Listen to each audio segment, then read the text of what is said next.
Te voy a contar, mira, hoy justamente es miércoles 17 de febrero. Esta semana falleció el expresidente Carlos Menem. Por supuesto, generó muchísimos debates a favor, en contra, etcétera. Creo que hubo gente como Jonathan Viale, bastante piola, ¿no? Que tiró datos y dijo, muchachos, ¿quién de todos los que ahora lo están criticando no lo votaron? ¿Cuántos de los kirchneristas que están hoy y miembros del gobierno, el mismo presidente, ¿no? Formaron parte de todo lo que en ese momento hizo el presidente Menem, ¿no? Entonces, claro, ahí como que entramos en un debate. Yo no me quise meter en muchas otras cosas, pero lo que sí sabía y viví muy de cerca, además fui, casi les diría, partícipe acompañando. Yo trabajaba en una empresa, pero acompañando, yendo a una gira por Washington con la delegación argentina, es los cerebros que habían, ¿no? En la etapa de Menem, justamente dentro de su equipo. Una primera parte con el mismo Felipe Solano, para hablar un poco de todo esto, y después una segunda parte, tal vez la disruptiva realmente, que es cuando viene Cavallo. ¿Y Cavallo a quién invita? Lo invita el señor que está ahí, que se llama Marcelo Reúnaga, ingeniero agrónomo, y uno, yo diría, uno de los, iba a decir de los históricos, pero no quiero decir eso porque es demasiado, pero de los realmente tipos que se dedicaron a la economía agrícola, ¿no? Ya hace más de 40 o 50 años fuiste de los tipos que dijo, desde la agronomía me quiero dedicar a la economía agrícola. Así que bueno, un gusto, Marcelo, tenerte acá, ¿eh? No, gracias por la invitación. Siempre es bueno recordar y tratar de ver las cosas buenas y malas que se han vivido a lo largo de la historia, ¿no? Exacto, exacto. Por eso me parecía piola esto de poder hacerte preguntas, ¿no? Y muchas preguntas que me ha hecho gente cuando me decía, no, una época turbia. Le digo, no, no, pero espera un poquito, a ver, vamos a separar la paja de trigo. Una cosa es todos los hechos de corrupción, un montón de otras cosas que no son hechos no aclarados, etcétera. Pero, a ver, Marcelo, por lo menos de la época que vos entraste, que entraste con el exministro Domingo Cavallo, Caballo. Menem, ¿es real o no que estaba rodeado de muchos ministros? No voy a poner la mano en el fuego, pero de muchos ministros brillantes, ¿no? Tipo realmente que uno dice hoy, un gabinete que yo creo que él mismo sabía que era gente que sabía muchísimo más que él, cosa que no, es muy difícil en un argentino rodearse de gente más inteligente que uno, ¿no?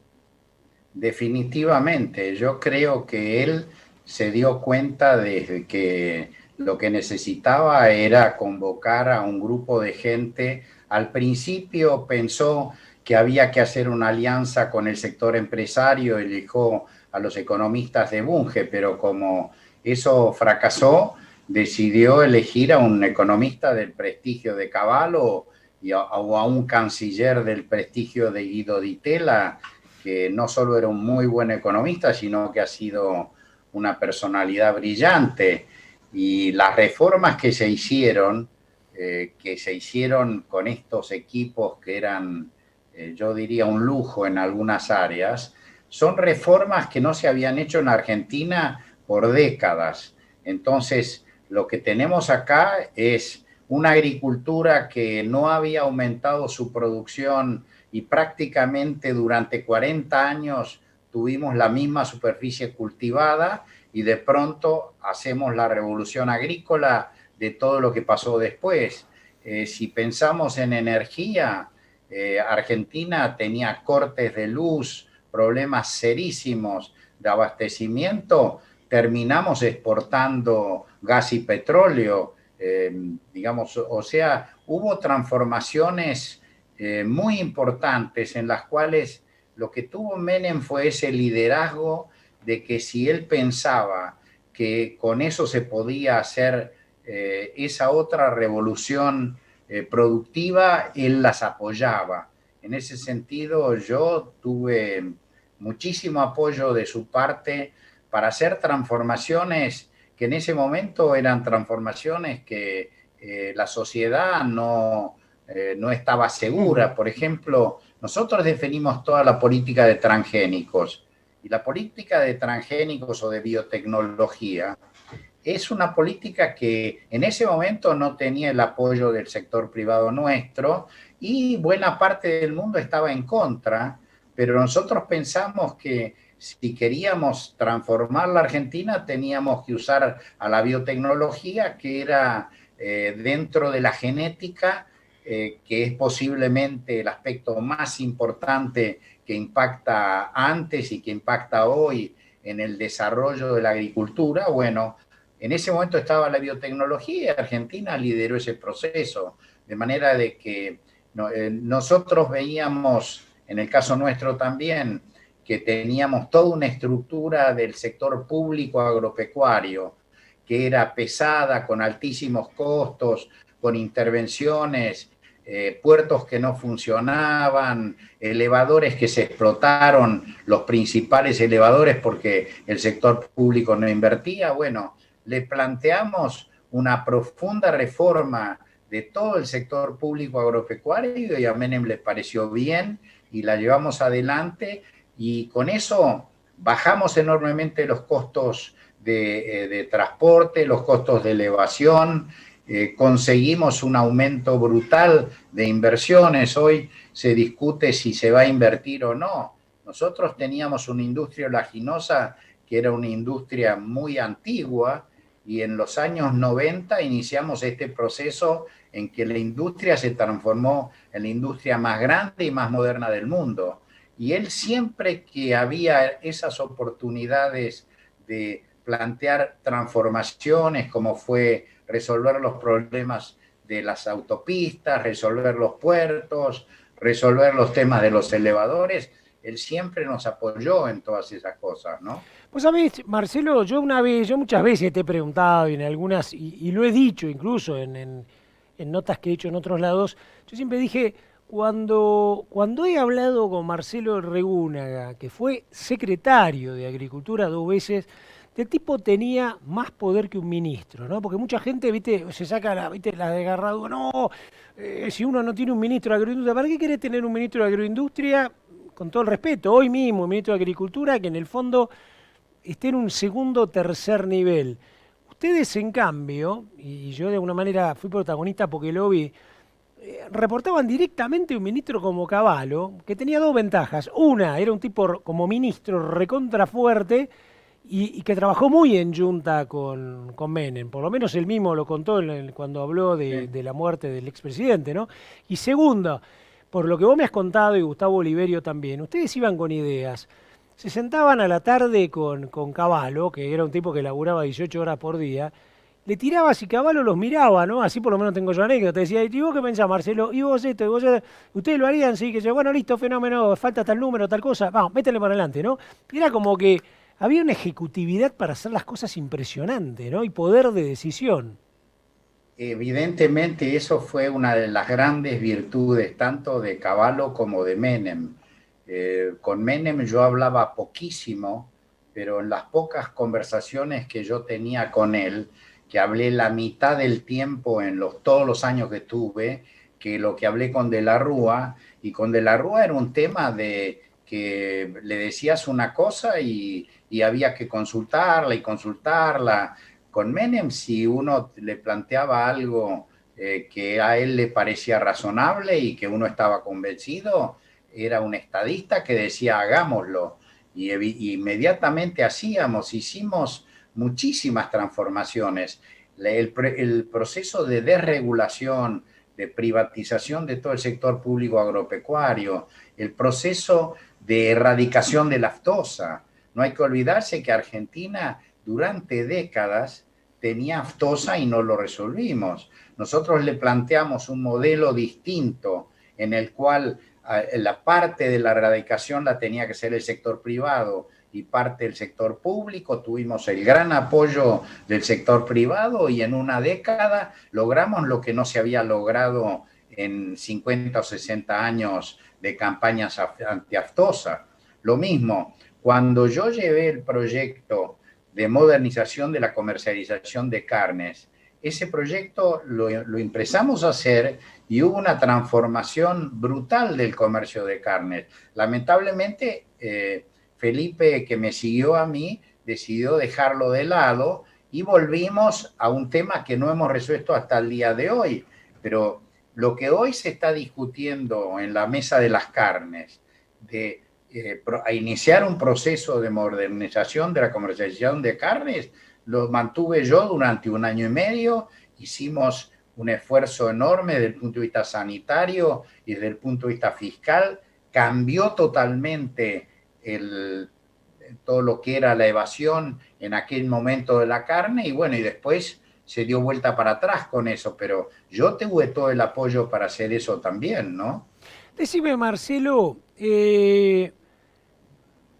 vos mencionás mucho el concepto de estadista, ¿no? Y me encanta que vos me puedas hacer una definición, porque yo se le he pedido a Santiago Kovaldov, se le he pedido a Rosendo Fraga, y yo tenía una definición, ¿no? Hay mucho debate en eso. Un estadista es un buen político, muy ejecutivo, pero además un intelectual, ¿no? Y me da la sensación como que uno, a lo mejor Frondizi era un tipo que uno podía decir era un buen político, Sí. tal vez no sé si era tan ejecutivo como fue Menem, pero un intelectual, un tipo que había escrito, pensaba, abordaba temas. Yo creo que lo que Menem no tenía era el hecho de ser un intelectual, tal vez era un tipo visionario, ¿no? Vos, ¿por qué justamente lo incluís dentro de este grupo? ¿Cuál sería tu definición? Porque está buena esta de estadista. Yo creo que me da la sensación de que Kirchner no era estadista, De la Rúa no era estadista, No. Alfonsín uno podría llegar a pensarlo, pero me parece que fue estadista, por lo menos tenía una visión país, ¿no? Que lo siguió a él. Ahora, miren cómo, ¿por qué lo definís así vos? Mira, yo lo defino así porque nosotros con él encontramos un ámbito favorable para decir queremos crear una nueva Argentina, una Argentina que estuvo equivocada en su política económica durante 50 años, porque desde 1940 en adelante, es decir, antes de Perón, ya la política económica fue un error, nos aislamos del mundo, Argentina no era competitiva y nosotros le planteamos que queríamos hacer un país moderno, un país con reformas profundas, porque fueron reformas profundas las que hicimos, y él entendió que ese era el camino para integrarse al mundo, para plantear una nueva estrategia de crecimiento económico y para entender que eso implicaba, como decía él, que decía aquí hay que hacer cirugía en serio, y bueno, y él apoyaba esas cirugías en serio. Yo pienso que un estadista es una persona que mira lejos, él miraba muy lejos, pero a su vez una gran virtud que tenía él y que él me enseñó a mí, que hay que estar desde el pueblo mirando a dónde queremos llegar. Él me pidió, y de hecho yo estuve prácticamente todos los fines de semana, los 52 fines de semana que uno tiene, me la pasé, porque él me lo pidió, estando en el interior con la gente para entender qué es lo que quiere la gente. Entonces, él que conocía palmo a palmo toda la Argentina, sabía las aspiraciones, y las aspiraciones de muchísima gente es ser un país grande, integrado al mundo, y eso implicaba muchas reformas. Yo creo que un estadista es una persona que mira lejos Ujú. y que no tiene miedos y que confía en lo que sus equipos le dicen y su intuición le dicen. Porque vos bien decís, él no era Fernando Enrique Cardoso, por decir otro Ujú. estadista. Él era un tipo muy intuitivo, pero era un tipo que las cosas que querías hacer las hacía y las hacía sin miedo y bien. Te digo, yo pienso que un tema que la gente a veces no valora y que yo aprendí con él es que estando con la gente, uno tiene y ocupándose de lo que quiere la gente en serio y no haciendo politiquería barata, uno empieza a tratar de ir con la gente hacia un destino más alto. Y a mí me Ujú. parece que él juntaba esas dos cosas, ¿no? Ese estar bien con los pies en la tierra, pero mirando y volando alto. Yo siempre digo, y se lo digo a mis hijos y a todos, en realidad uno tiene que tener grandes aspiraciones, volar alto y no tener miedos, Ujú. porque los miedos son lo peor que uno puede tener si uno pretende gobernar bien. Y él no tenía ningún miedo. Tenía muchos errores en otras cosas, pero para mí lo que tuvo él fue un proceso que inició y lo lideró y permitió que lleváramos adelante de transformaciones que no habían en Argentina. La Ujú. gente joven no se acuerda. Antes del 90 no había teléfonos en Argentina. Antes del 90 se cortaba la luz porque no había energía. 40 años de agricultura sin crecer y de pronto de 26 o 29 millones de toneladas que tuvimos el año anterior a que asuma Menem, cuando termina Menem tenemos 60 millones. Pero no es solo los 60 millones, cambió la estructura de la agricultura argentina. Pasamos de una estructura tradicional a una estructura súper moderna, yo diría de las más modernas del mundo, que implica mercados de tierras, alquiler y producción en aquellos que son los más capacitados para eso, reformas en el sistema de infraestructura como para que se pudiera avanzar en eso. Es decir, yo creo que en la década del 90 se hicieron transformaciones que no se habían hecho en 40 años y que de alguna manera le sirvieron al gobierno posterior de Kirchner porque ya tenía energía, ya tenía autopistas, ya tenía puertos, es decir, las reformas principales se habían hecho en gran medida, no todas obviamente, pero yo creo que en ese sentido nosotros tuvimos una oportunidad histórica. Creo que el error de la última parte, donde nosotros no lo acompañamos, ¿no? Fue pretender la reelección y con eso aumentar tremendamente el gasto público en las provincias y en la nación, aumentar enormemente la presión impositiva para justamente validar estas políticas más populistas de la última etapa, y eso es lo que de alguna manera generó el estancamiento de la última parte de Menem. Pero la primera parte de Menem es una parte de una reforma y una revolución económica como no había habido en décadas, ¿no? Decime una Y yo cosa, te Marcelo, sí, te quería preguntar porque me parece que revoluciones de estas, y está bueno para pensarlo, ¿no? Esta nota yo te la hago porque sé del protagonismo tuyo, porque sé de lo revolucionario que fue, y por otro lado para que nos queden mensajes, ¿no? Porque yo creo que estamos en un momento del país donde todo esto debería aflorar la parte positiva de todo esto y darnos vuelta, ¿no? Aparece un documento de un frente de todo de INTA que es vergonzoso.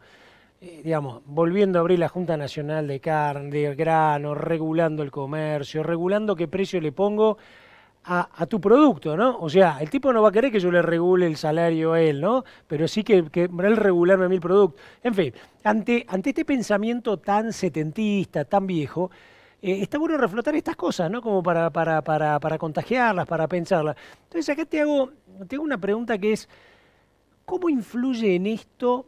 Vos me vas a decir seguro que sí, ¿no? Pero la convicción y el poder político de un presidente y su ministro, y la fortaleza también de un ministerio para hacerlo, ¿no?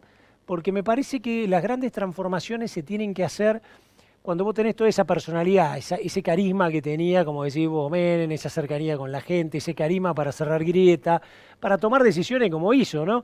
Dejarlo libre a Firmenich, que a muchos le dio bronca, pero dejó también libre a Videla y con eso trató de cerrar de alguna manera grietas, ¿no? O sea, sin ese poder político tanto del ministro como del coso, me parece que es imposible hacer cualquier cosa, ¿no? mira, dos temas, dos lecciones, ¿no? A mí me parece que la primera lección es que uno tiene que volar alto y tiene que tener convicciones y un equipo que no tenga miedos. Creo que una de las debilidades importantes de Macri, por ejemplo, tuvo que ver con las convicciones y los miedos, ¿no? Pero el otro tema que no es menor es que uno tiene que plantearse las grandes líneas y las transformaciones hay que hacerlas el primer día. Si uno no, uno el primer día tiene todo el poder para hacer las transformaciones. Yo no esperé al año 3 para hacer la política de biotecnología, porque a lo mejor ese año ya, o la de erradicación de la aftosa, o la desregulación económica, la tratamos de hacer inmediatamente, porque uno tiene el poder y la convicción muy fuerte el primer día, y entonces vos necesitas un equipo con un respaldo político, con un equipo idóneo para hacer eso, un equipo sin miedos y un equipo que además tenga equipo, porque ese es el otro tema. Yo contaba con un equipo que era de lujo. Vos los mencionaste algunos de ellos, ¿no? En realidad yo siempre digo, si uno pretende hacer una buena gestión en el Ministerio de Agricultura, tiene que tener un equipo de no menos de 100 personas que estén trabajando en el sector privado o vinculadas a estos temas para llevar adelante desde el primer día estas reformas. Y yo creo que ahí Menem tuvo la gran virtud desde que asumimos con Cavallo. Bueno, sacamos las retenciones el día que yo asumí o las anunciamos, ¿no? Es decir, no esperamos a varios años y demás. Y además, las cosas que uno está convencido que son malas, hay que transformarlas. Porque si uno piensa que son malas las retenciones, hay que sacarlas, hay que buscarlas. Y no tengo que decir, bueno, dentro de 2 años las voy a sacar y demás. No, las cosas que hay que transformar, uno las tiene que transformar desde el primer día, después podés mirar la hoja de ruta y demás, ¿no? Pero a mí me parece que en general nosotros tenemos que volar alto, plantearnos, reinsertarnos en el mundo y una agricultura moderna, y entonces eso nos va a llevar a todas las políticas de infraestructura, a todas las políticas comerciales, y esas cosas hay que hacer, a todas las políticas energéticas, y esas cosas hay que hacerlas desde el primer día, ¿no? Y sin miedos. Yo Opa, pienso, ya pasaron sí, más o menos 25, 26 años de eso, ¿no? Saco la cuenta así, medio rápido. sí, Eh, casi 30, ¿eh? Casi Casi 30. 30. Bueno, si yo puse que te escuchaba hablar, recordaba un poco esa situación, miro ahora y digo, no sé, si ustedes mismos volvieran y estuvieran con un equipo de gente que esté hoy cerca de Actex y alguna de esas otras cosas, yo creo que vos en realidad te encontrarías con que, digamos, con esa misma fórmula hoy y agregándole algunas cosas que están dando vuelta, en realidad es como que no pasaron 30 años, ¿no? No quiero con esto desmerecer, pero digo, me parece que el gran salto fue haber llegado en ese momento a 60 millones, cuidarnos de la aftosa, reinsertarse en el mundo, empezar a aplicar tecnología. O sea, en 30 años prácticamente duplicamos, llegamos a 120 millones, 125, ponele promedio, no está mal, hemos hecho mucha tecnología, pero la realidad es que hemos tenido tantos altibajos y tan poca continuidad que me da la sensación que si uno pudiera mostrar eso mismo que pasaba con algunas actualizaciones hoy, la Argentina hoy haría una hiperrevolución, se iría a más de 200 millones, tendríamos realmente 60 millones de cabeza con 75-80% de destete, ¿no? No sé, me da esa sensación como que digo, uy, usando esos mismos libros y ayornando algunas páginas, ya tenemos todo escrito. Mira, a mí me parece que hoy la agricultura y la tecnología es un poco más compleja, ¿no? Que en aquel momento. Pero de todas maneras, yo me había pasado estudiando antes como economista agrícola cómo se dieron las transformaciones y claramente la innovación tecnológica antes y ahora. Antes era básicamente transgénicos, siembra directa que nosotros tratamos de impulsar en ese momento, apoyar, porque eso fue una iniciativa esencialmente privada, pero yo traje un norteamericano, Grant Thomas, que es uno de los ideólogos de todo esto en Estados Unidos, de manera de que yo pienso, hoy están las Actex, está la agricultura de precisión, hay 5 o 6 líneas, lo mismo nosotros dijimos en ganadería, era resolver la aftosa y resolver la comercialización, hoy en día es resolver la productividad, digamos, ¿no? Entonces uno tiene que entrar y desde el primer día plantear cosas del estilo de las que hicimos hace 30 años, y yo creo que Argentina podría en pocos años más encontrarnos con que estamos con 200 millones de toneladas y 4 millones de toneladas de carne. Todas esas, hay que volar alto, hay que ver cuáles son los cuellos de botella y cuáles son los principales drivers, digamos, los principales temas que en cada momento son. Muchos de ellos son los mismos que estuvimos haciendo en los años 90. ¿No? Ujú. Hay muchísimas cosas que se han perdido y que se han dejado de lado, de manera de que, entre otras, las retenciones, ¿no? pero además no hemos resuelto todavía el tema de comercialización de carnes, es decir, una serie de temas que hubiéramos, continuando lo que estábamos haciendo cuando yo me fui, yo creo que hoy ya tendríamos un salto tecnológico muy grande, ¿no? Ujú. Muy, muy grande. Che, Marcelo, yo hablando un poco de esto, ¿no? Cómo la política, ¿no? Mueve la economía, por supuesto, es la que, digamos, nos sostiene a nosotros como cadena agroindustrial, nos hace potenciar, ¿no? Y acá te voy una pregunta, vos que lo conociste, lo viviste, estuviste en reuniones con él, ¿no? Eh, ¿Qué cercanía, cómo era un poco el diálogo, cómo era él sentado charlando? Era un tipo que te prestaba atención, te daba bola, tenía esa mística del acercamiento, ¿no? Porque me salen algunas imágenes que mucha de nuestra audiencia habrá visto, que es cuando él muere en el Senado, está esperando ahí a la familia en un nivel de formalidad, la vicepresidenta, y aparece la familia. Y por supuesto la hija de Menem la va a saludar, la otra hace así, ¿no? Con las manos, se escapa, aparece para atrás como si la otra fuera, viste, un espíritu que le apareció, y entonces aparece un muñeco de seguridad y lo separa. Una escena que vos decís, Gaucho, dejanos solo, ¿para qué estás acá? Si estás acá en un momento en que yo quiero ir a saludar a mi viejo y vos aparecés ahí, ¿no? Entonces yo la miraba y digo, qué contraste, ¿no? El otro loco me da la sensación de que era un tipo que te convencía, que te atrapaba, ¿no? Que no era por el terror y el palo, ¿no? Como es ahora, ¿no? ¿Cómo lo ves vos? Mirá, era un tipo de pocas palabras, era un tipo muy observador. Realmente, cuando vos le decías algo, no tenías que estar haciendo grandes elucubraciones. O sea, no era una persona, digamos, como a lo mejor estamos dialogando vos y yo ahora mucho tiempo, pero realmente era una persona con una percepción y con una capacidad de meterse en la piel del otro que a mí siempre me impresionó esa capacidad que tenía él y que te hacía la relación muy fácil.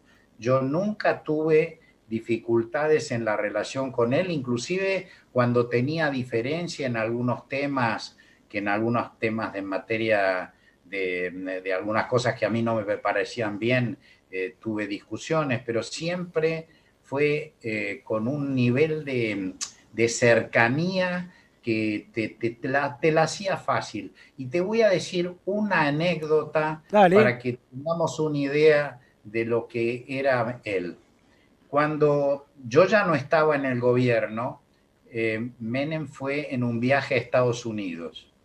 En ese viaje a Estados Unidos yo estaba de representante económico comercial porque ahí estábamos con la idea de hacer el acuerdo de libre comercio con Estados Unidos, ¿no? Y yo estaba en ese trabajo. Bueno, en la Cancillería el embajador me tenía cierto celo porque yo tenía rango de embajador, y entonces hacen las reuniones y prácticamente a mí me pusieron a un costadito, salvo cuando fui a discutir este tema específico.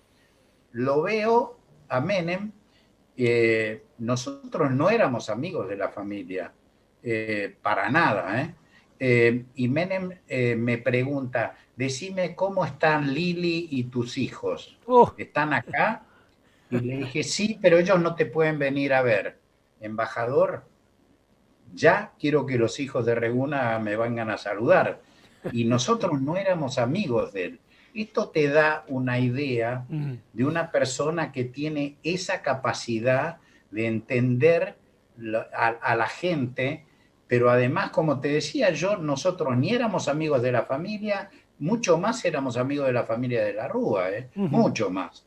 Pero esa capacidad que tenía él de mirar, hacértela fácil y además respetarte, porque yo siempre, aun cuando discutí algunos temas con él conmigo siempre fue muy respetuoso.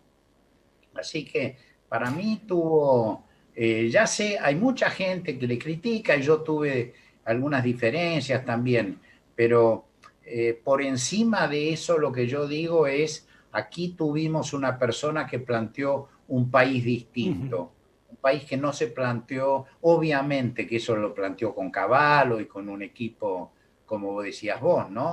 De gente Un muy equipo de lujo. valiosa, pero yo pienso, y hay cosas en materia de justicia o esas que a lo mejor uno no comparte, pero de todas maneras, en lo que era la concepción de un país federal mucho más en serio, de un país integrado al mundo y de un país con reformas económicas, yo no lo he visto hace muchos años en Ujú. Argentina. Gaucho, te hago la última y acá como estudioso, como te dije yo, ¿no? Discípulo de Martín Piñeiro y de muchos de los que fueron los pioneros de la economía agropecuaria y de las políticas agropecuarias en Argentina, vos has sido un gran estudioso de todo esto. Y entonces acá te pregunto, eh, si uno tuviera que poner en la literatura o en todos los estudios que se fueron haciendo, incluso en los proyectos de muchos de todos estos grandes estudiosos, eh, tal vez el proyecto que ustedes hicieron no era uno de los que uno esperaba que se pudiera hacer tan rápido, ¿no? Sí. Había más en el medio. Yo creo que me parece que uno leyéndolo, incluso hablando con Gabriel Delgado, que es otro fanático también de todo esto, son como más heterogéneos, ¿no? La intervención en tal cosita, tal otra. Este fue un proyecto de decir, muchachos, dejemos en la mano de lo que saben las cosas y no lo manejemos de acá adentro. Nosotros tenemos que ocupar de que controlar de que las cosas se hagan tal cual lo que hay que hacer, pero no te puedes subir al auto a manejarlo. Vos sos el policía que está en la esquina y está mirando que nadie comete infracciones. Pero voy a esta pregunta específica, por eso te hice este contexto. Dentro de toda esa tipología, de toda esa economía agrícola comparada, este gobierno hoy, el mismo Luis Basterra, su equipo, ¿hay alguna, hay algún, llamarle así, hay un basamento conceptual en todo esto o es un mix de cosas? Yo creo que no es que esto es una estrategia alternativa. A mí me parece que aquí no hay una estrategia. O sea, yo pienso que ahora hay un vacío es justo todo lo contrario. Y esto es Basterra y es en general el gobierno. Acá no sabemos cuál es el rumbo. Allá teníamos claro cuál era el rumbo. Y entonces todos estábamos alineados y trabajando para un rumbo. Cuando Cavallo me dice voy a instrumentar la convertibilidad, yo le digo, bueno, en materia agrícola, para mí la convertibilidad va a ser la desregulación de esto, la eliminación de las retenciones, la mejora en la tecnología, es decir, había un rumbo general y ese rumbo general lo teníamos para llevar adelante las reformas que en ese momento pensábamos. Además hay un tema central. Nosotros hicimos un cambio fundamental en la relación del funcionario público con el sector privado. Cuando yo llegué al ministerio, los empleados públicos tenían en general la imagen de que ellos eran dioses y que el sector privado más bien era corrupto y pretendiendo hacer negocios. Nosotros cambiamos esa cultura, que era una cultura nefasta. Y buena parte del éxito, por ejemplo, el éxito para erradicar la aftosa, es porque lo hicimos con el sector privado. Y en general, por ejemplo, nosotros desarrollamos todo el mercado en dólares de futuros de granos. Eso fue una transformación brutal. Y eso no lo hice yo por mi cuenta, eso lo hice con Néstor Niel y con la gente que estaba operando en el comercio de granos. Y así con cada uno de los temas, lo que nosotros planteamos fue, nosotros somos servidores públicos para que el sector privado argentino crezca y crezca de la mejor manera. Y hay que interactuar con ellos para ver qué es lo que hay que hacer y qué es lo que no hay que hacer. A veces uno puede tener una diferencia, de hecho ya las ha tenido, pero eso no quita para nada que nosotros, uno de los éxitos fue por una estrecha vinculación entre el sector público y privado. Y esto es todo lo contrario de lo que pasa hoy. Si nosotros hoy nos sentáramos a una mesa en serio a decir cómo volamos alto, cómo nos imaginamos entre el sector público y privado la Argentina que queremos para dentro de 5 años, discutamos las diferencias, discutamos por qué una cosa o por qué otra. Acá yo creo que no hay un rumbo, claramente. Entonces, hoy dicen blanco, hoy privatizo Vicentín, hoy lo confisco, hoy digo que va a haber retenciones, genero una malísima imagen del sector agropecuario y después vos decís el formador de precios, el productor que contribuye en el precio de la góndola en el 8 o 10% y el Estado tiene el 40% de esa góndola y no hacen nada para ver si no pueden reducir el costo de ese 40%. Bueno, esas son las cosas que uno dice, nosotros funcionábamos con el sector privado, porque desde luego que las políticas las fijaba yo, y como yo te comenté, en política de transgénicos, yo la decidí porque a mí me parecía que era buena, la decidimos obviamente con Cavallo, pero y ahí las entidades no estaban muy convencidas. Entonces a veces uno toma decisiones porque uno es el árbitro, pero necesariamente la base de todo esto es el diálogo público-privado. Yo creo que esa es la esencia y ahí es donde vos definís los rumbos, a dónde queremos ir, en qué plazo lo logramos, cómo es la hoja de ruta. Bueno, esas cosas yo creo que hoy no están. No sabemos a dónde vamos el mes que viene. Con lo cual hay un problema muy serio, ¿viste? Porque el sector privado y el crecimiento económico y las inversiones son cosas que se dan en el largo plazo. Entonces, si uno no define un horizonte, una hoja de ruta, es muy difícil para el sector privado tomar decisiones, para todos, ¿no? Yo creo que ahí la lección es que tenemos que repensar para qué están los servidores públicos, para qué están los gobiernos y a partir de un enfoque distinto de la relación entre lo que es el sector público y el sector privado, pensar en una estrategia de crecimiento a largo plazo para la Argentina, ¿no? Que está muy lejos de lo que estamos discutiendo hoy. Hoy estamos atajando penales, una situación muy difícil, pero aún en las situaciones más difíciles. Mirá, para poner de nuevo otro ejemplo, nosotros decidimos eliminar las retenciones en el año 91. El Fondo Monetario, cuando estábamos negociando eso, nos dijo de ninguna manera, porque teníamos un problema fiscal y el objetivo del fondo era resolver el problema fiscal. Y Cavallo le dijo, de ninguna manera les voy a hacer caso a ustedes. Yo tengo esta convicción, hicimos lo que pensábamos nosotros. Al revés, no, los del fondo no querían que saquemos las retenciones.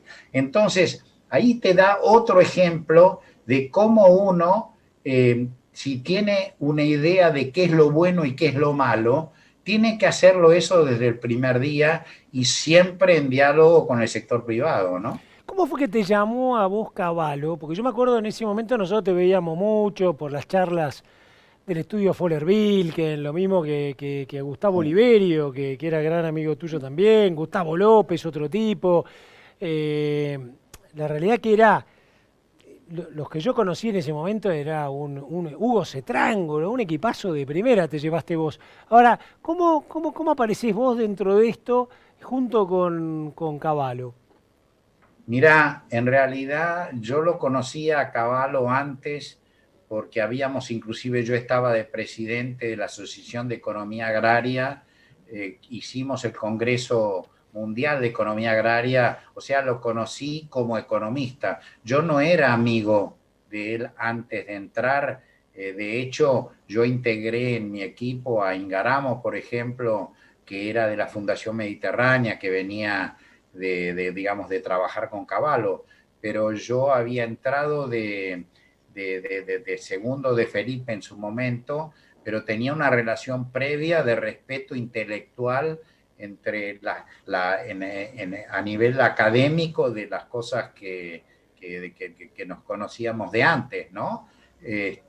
Y bueno, cuando surge esa idea de Felipe de pasar a ser candidato a gobernador, yo era el subsecretario y el que se dedicaba a la parte económica, y bueno, en realidad durante todo el primer año que yo era el subsecretario, buena parte de la relación económica la tenía conmigo. Tanto Herman González, pensando en la historia también, ¿no? Nosotros heredamos en el año 89 una Argentina sin un peso, un dólar, es decir, era negativo. Y en ese momento con González Fraga, yo ya participaba, digamos, en toda esa parte y conseguimos que el sector exportador anticipara las divisas como para que la Argentina pudiera empezar a funcionar. Y eso de nuevo fue una relación buena con el sector privado cuando vos no tenés un dólar. Claro. Estábamos peor que lo que estamos hoy.